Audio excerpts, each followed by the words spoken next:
Hey, I'm Todd. Thanks for choosing to watch my video, and if you would subscribe it, like it, all that stuff, that'd be great. Otherwise, enjoy the video, and I hope it gives you the information you need and is helpful to you. Take care. Alright, so we're doing a transmission fluid drain and fill on a 2010 Toyota Corolla. I'm sure it's good for many other years if you get underneath your Toyota vehicle and you see a drain plug right there.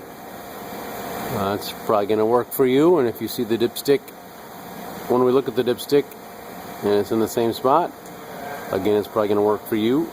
I took the drain plug out, left to loosen, right to tighten, using my ratchet, and this is a 10 metric 10 Allen head, Allen wrench. Metric 10. The drain plug's in this bucket. I get a graduated container here so I can see how much is coming out. 2 quarts right here, and then there's a line for 5 pints, which is probably about 2.5 quarts.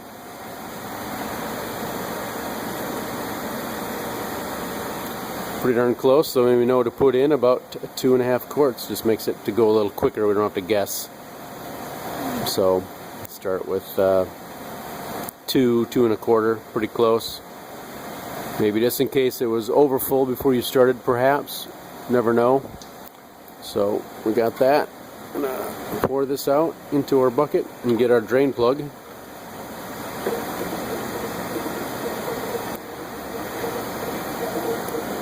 There it is.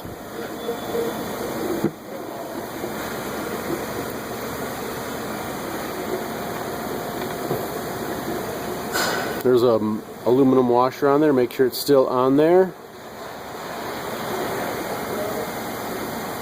And then we'll tighten that drain plug up, and then we'll go up and start adding some fluid. Pretty easy for you to do.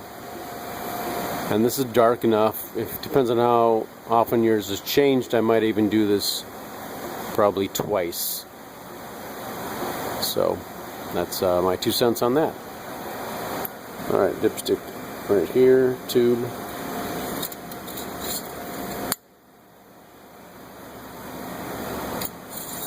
Like that. Dipstick says basically no need to replace under normal driving conditions. Transfer fluid for 4-wheel drive is different.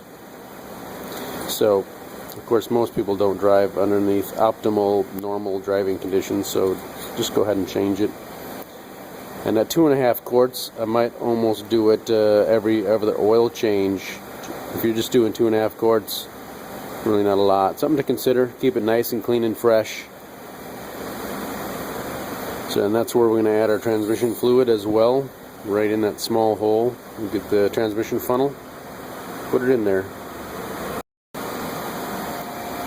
Our transmission funnel, just going to stick it in the hole there.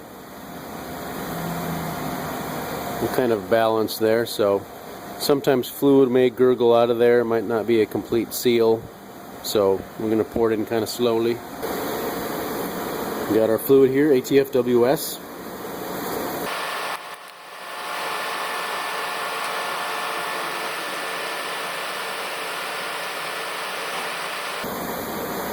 So I'm going to add about 2.25 quarts of this fluid, then we'll stir it up and run it. So we'll be right back after I add my 2.25 quarts. So I pull the dipstick out so you can see there's a cool and a hot. Cool and a hot. So I do like to target somewhere in the middle for sure. They do want you to get the vehicle up to operating temperature when you're checking the transmission fluid level. So we got our 2.25 quarts in. We're just going to let it run up to operating temperature. Keep an eye on your temperature gauge. Probably just want it to go up to halfway.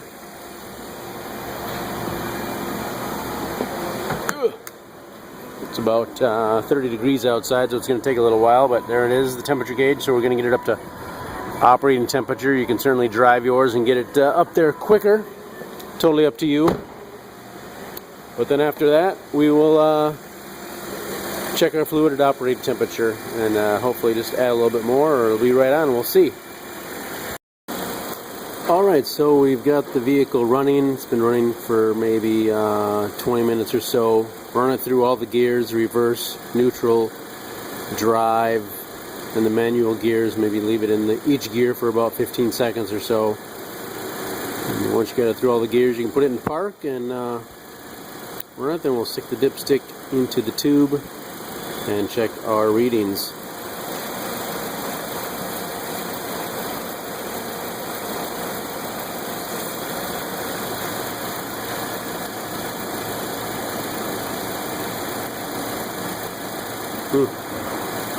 The camera seems to be too bright. Let me turn off something. There we go. This shows up a little better on the back side. Right about there it stops being so shiny. So it's kind of in the middle of the hot range, which we talked about previously. So pretty happy with that. So I think that was about 2 1/4 quarts for me, but it could be a little different for you.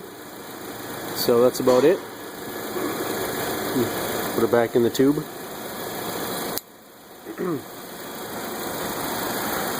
That's really it for transmission fluid change service on your Toyota Corolla. Again, if you pop your hood and you see your dipstick here and you look underneath the vehicle and it looks like what I showed you, it's probably going to work for you. It's like 36 foot-pounds is what my specs say for the drain plug on that, if you'd like to know that. So good luck to you. Take care.